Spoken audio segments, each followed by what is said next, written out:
Good morning.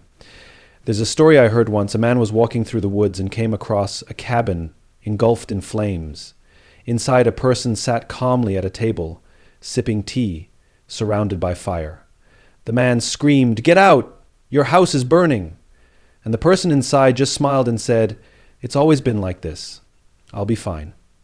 We laugh at that image, but many of us are living that exact story. Today, I want to talk about the fire we don't see, the self-destructive habits that burn silently, steadily inside our lives, the habits that don't explode all at once, but rather erode us, decision by decision, day after day. Let's start with comparison. Comparison is one of the most deceptive habits because it wears the mask of ambition. Look at what they've done, we say. Why not me? Social media has turned it into an involuntary reflex. Swipe, scroll, envy. Someone else's highlight reel becomes the standard for our daily lives. But here's what we forget. We're comparing our behind the scenes to someone else's stage performance. Comparison destroys gratitude. And when gratitude is gone, satisfaction follows, then joy, then self-worth. What's left? A constant hunger that nothing external can satisfy. Not the job, not the money, not even the relationship. You'll never be happy being someone else's version of success. The antidote to comparison isn't complacency. Know who you are, know what you value, and pursue your path, not theirs. The second habit, procrastination. Now, I'm not talking about the innocent kind, putting off laundry or cleaning out the fridge. I'm talking about the dangerous kind, the delay of dreams. The moments where we know what we want to do, what we need to do, but we wait. I'll start when I'm ready. Next week, I'll be more motivated. Maybe after this project is done. But we forget that readiness is a myth. No one ever truly feels ready to take a risk. We become so focused on preparing that we forget to begin. Procrastination is not laziness. It's fear in disguise. Fear of failing, fear of judgment. Sometimes fear of success. Because success means change, and change is uncomfortable. The solution isn't to be fearless, it's to be brave with fear. To act anyway. Every small action chips away at the illusion that we have unlimited time. The third habit is subtle but lethal. Self-talk. Most of us speak to ourselves in ways we'd never speak to a friend. We say things like, "I'm such an idiot," or "I'll never be good enough." That voice becomes our soundtrack, and over time, we stop hearing it, but it keeps playing. Here's the truth. You are always listening to yourself. If your inner voice is filled with doubt, sarcasm, or shame, don't be surprised when you move through life like you're already defeated. Your beliefs become your behaviors, your thoughts shape your reality. The goal isn't to lie to yourself, it's to be fair, to be kind, to be accurate. "I made a mistake" is very different from "I am a mistake." Change your language and you'll change your mindset. The fourth self-destructive habit is chronic busyness. Somewhere along the way, we confused being busy with being important. We treat exhaustion as a badge of honor. The calendar stays full, the inbox always overflowing, and we say, "I'm just in a busy season." But if every season is a busy season, it's not a season. It's your life. Busyness distracts us from the things that actually matter. We lose depth, we lose connection, we forget to be present. Being busy feels productive, but it's often just motion, not progress. We need to replace busy with intentional. Ask yourself, is this getting me closer to who I want to become? If the answer is no, maybe it doesn't deserve your time. Finally, and this is perhaps the hardest one to confront, isolation. We live in a hyper-connected world, yet loneliness is at an all-time high. And often, it's self-imposed. We hide our struggles. We tell ourselves, "I don't want to be a burden," or no one would understand. So we retreat, we wear masks, we keep things light, but silence only grows shame. The longer we isolate, the more we convince ourselves that we're the only ones going through it. Connection is not a luxury, it's a necessity. Talk to someone. Ask for help. Admit you're tired. Vulnerability isn't weakness, it's strength in its most honest form. Let me tell you this, the most successful, fulfilled people I've ever met are not the ones who got everything right. They're the ones who knew when to ask for help, who recognized when they were self-sabotaging, who stopped the fire before it consumed the whole house. So where do we go from here? You don't need a perfect plan. You don't need to change everything overnight. Just pick one habit, one flame to put out. Start small. Unfollow that account that makes you feel less than. Set a 10-minute timer and begin that thing you've been avoiding. Speak to yourself with kindness for one full day. Block time to be still, not to be busy. Call someone and say, hey, I've been feeling off. We all have habits that hurt us. The difference is what we do about them. Self-destruction isn't always dramatic. Sometimes it's a whisper, a daily drip. But so is healing, so is change. Small intentional choices repeated over time. That's what transformation looks like. Don't wait until the fire's too big to fight. Start today. Comparison kills joy. Clarity fuels growth. From a young age, we are taught to measure ourselves against others. In school, we're ranked by grades. In sports, by wins and losses. As we grow older, the scoreboard changes. Careers, relationships, homes, followers. Somewhere along the way, comparison becomes second nature. We don't even notice we're doing it. We scroll through social media and see someone on vacation, another buying a new car, someone else launching a business. And without realizing it, we let those snapshots define how we feel about ourselves. Comparison is seductive because it feels like it's motivating us. Look at what they've done. I need to catch up. But the truth is, it rarely inspires. It drains. Because when we compare, we often compare the worst of ourselves to the best of someone else. We measure our messy middle against their polished highlight, and that's not fair. Not to them, and definitely not to us. The most dangerous thing about comparison is that it doesn't stop at performance, it creeps into identity. We stop asking, what do I want, and start asking, what will impress them? Instead of living a life that's true, we live a life that looks good. We chase validation instead of purpose. And the more we chase what others have, the further we drift from who we are. Comparison makes it impossible to appreciate where we are right now. Attitude and comparison cannot coexist. If I'm constantly looking over the fence, I never see the beauty in my own backyard. I miss the quiet victories. I ignore the progress. I overlook the people who matter most. And what's worse, I forget that someone out there is looking at me, wishing they had what I have. But here's the good news. The opposite of comparison is not apathy. It's clarity.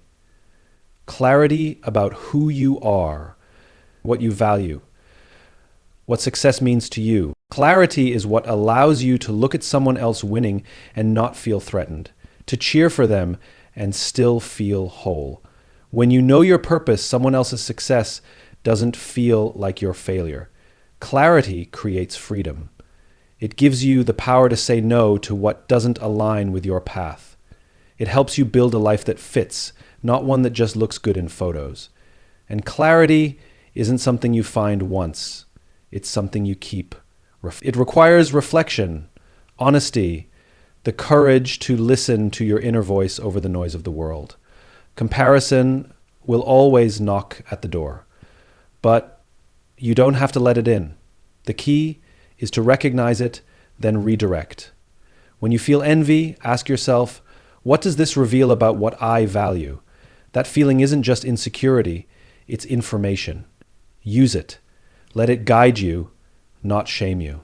We grow not by chasing what others have, but by becoming more of who we already are. And that only happens when we stop comparing and start getting clear on our values, our pace, our priorities. The moment you trade comparison for clarity, everything changes.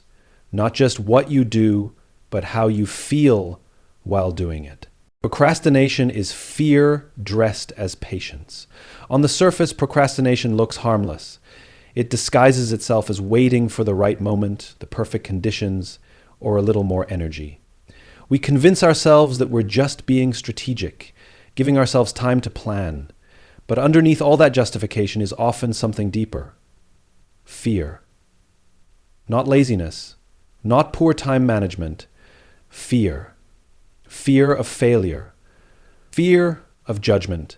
Fear that we're not good enough to do what we dream of doing. So we delay. We distract. We tell ourselves we'll start tomorrow or next week or after the next big milestone. But procrastination isn't a pause button. It's a slow drain. Every time we put something off that matters to us, we chip away at our confidence. We feel the weight of the thing we're avoiding, and that weight grows heavier with time. The irony is, the longer we wait, the more intimidating it becomes. The task doesn't grow, but our fear around it does. We build it up in our minds as something bigger, harder, more impossible than it actually is. And then, to cope with that feeling, we distract ourselves further. We clean, we scroll, we dive into other work that feels productive but isn't important. We stay busy so we don't feel guilty. But that guilt still lingers in the background, whispering that we're falling behind. This isn't just about deadlines or projects. This is about potential. Procrastination is the silent killer of momentum.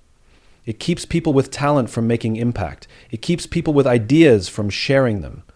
It turns years into regret. Because no matter how good the idea, how big the dream, it means nothing if we never begin. There's a lie we often believe, that we need to feel ready in order to start. But readiness is not a feeling, it's a decision. People don't wake up one day suddenly full of courage and clarity. They move forward while still feeling uncertain. They take the first step with fear still in their chest. That's the truth most people never see. What looks like boldness on the outside is often someone choosing to act in spite of their fear, not without it. Procrastination gives us comfort in the short term, but pain in the long term. We trade temporary ease for long-term frustration. The things we delay often matter the most. Conversations, projects, goals that would stretch us, grow us, move us forward. But because they're uncomfortable, we postpone them. And every time we do, we teach ourselves to settle. The only way to interrupt procrastination is with action, no matter how small.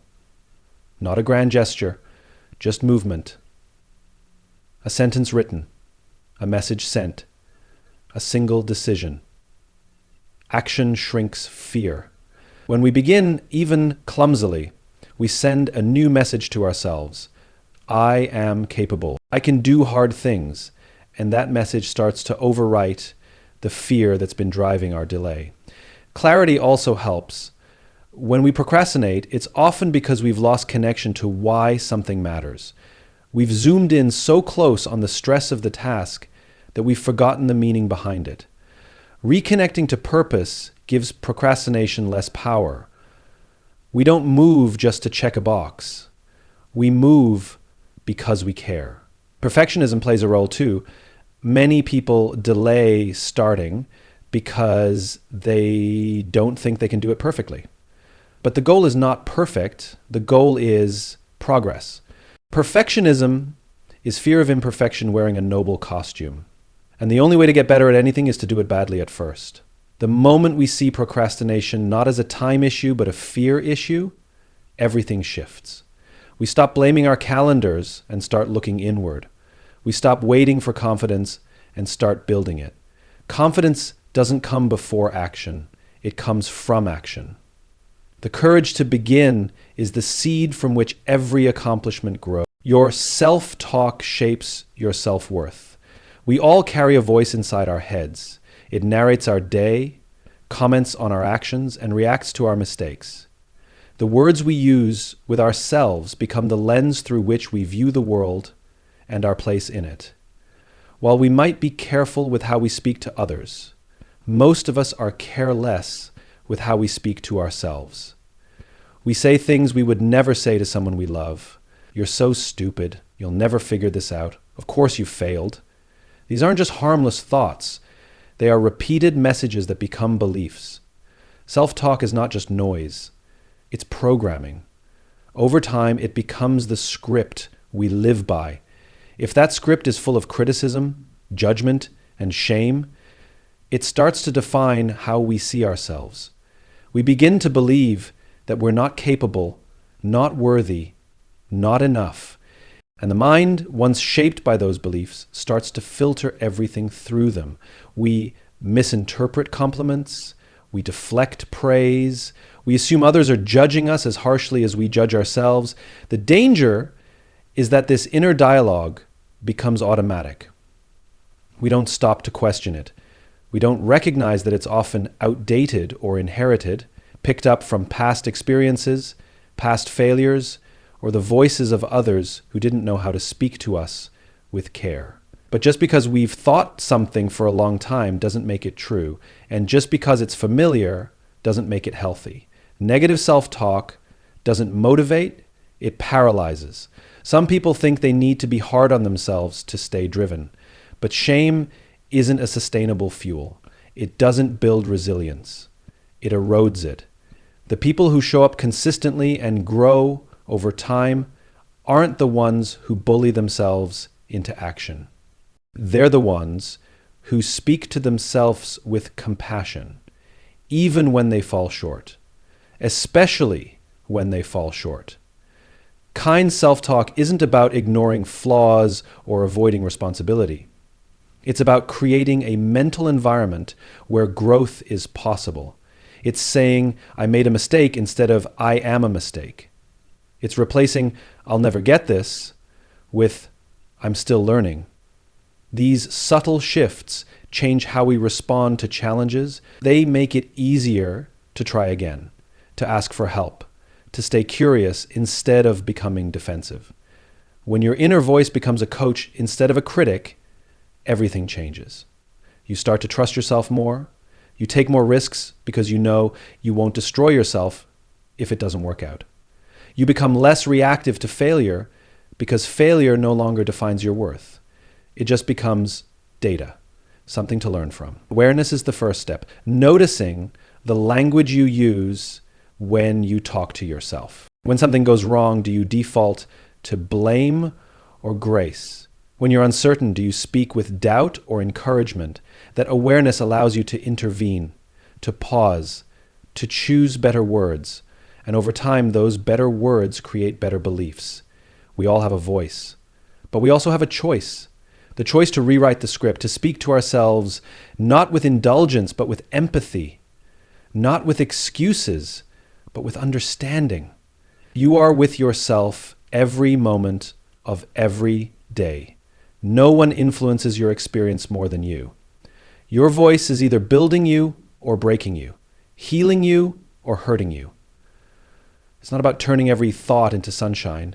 It's about being honest without being cruel. Direct without being damaging. The most powerful transformations often begin not with action, but with words. Especially the ones we say when no one else is listening. Busyness is not progress, it's distraction. In today's culture, busyness has become a symbol of importance. We've learned to equate a packed schedule with productivity, a full calendar with value. When someone asks how we're doing, we reply busy, as if that explains everything. And often it does. It tells people we're in demand, that we're working hard, that we must be moving forward. But being busy doesn't mean we're going anywhere. Activity isn't the same as progress, and motion isn't the same as momentum. Busyness often masks avoidance. We fill our time with low priority tasks to avoid the discomfort of high impact work. We answer every email, attend every meeting, check every notification, and tell ourselves we're being productive. But deep down, we know we're not making the impact we could. The important things, the things that require focus, courage, or creativity, remain untouched because they don't fit neatly into the chaos of constant motion. We become so consumed with doing everything that we never stop to ask whether what we're doing actually matters. And there's a reason for this. Busyness is a powerful anesthetic. It numbs the harder questions. What do I want? Am I fulfilled? Am I making a difference? When we stay busy, we don't have to confront the possibility that we're working hard on the wrong things.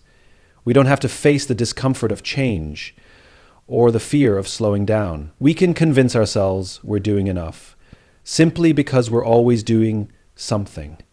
The truth is, busyness can be addictive. It gives us a sense of control, even when we're out of balance. It gives us a sense of significance, even when we feel hollow. It gives us something to hide behind, especially when we're afraid to stop and evaluate where we are. But like any addiction, it comes with a cost. Relationships suffer, creativity dries up, health declines, and our sense of self becomes tangled in tasks and to-do lists. The real danger is that busyness steals our attention from what truly matters. It prevents depth, it dilutes presence, it leaves no room for reflection or rest or intentionality. And without those things, growth becomes reactive instead of purposeful. We end up living someone else's priorities, chasing someone else's definition of success, running a race we never meant to enter. Progress looks different. Progress is focused. It's intentional. It means choosing to do fewer things better. It means protecting time for reflection, for planning, for the work that actually moves the needle. Progress is about direction, not just speed.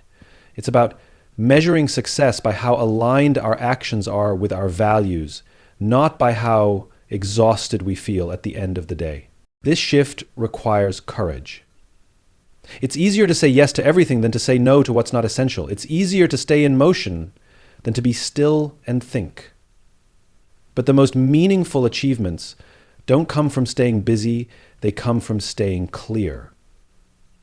Clear about what matters. Clear about where you're going. Clear about what deserves your time, energy, and focus. We all have the same 24 hours. The difference isn't who works harder, it's who works wiser. The people who make the greatest impact aren't always the ones doing the most. They're the ones doing what matters most, and doing it with clarity and intention. Busyness may impress people in the short term, but progress is what builds something that lasts.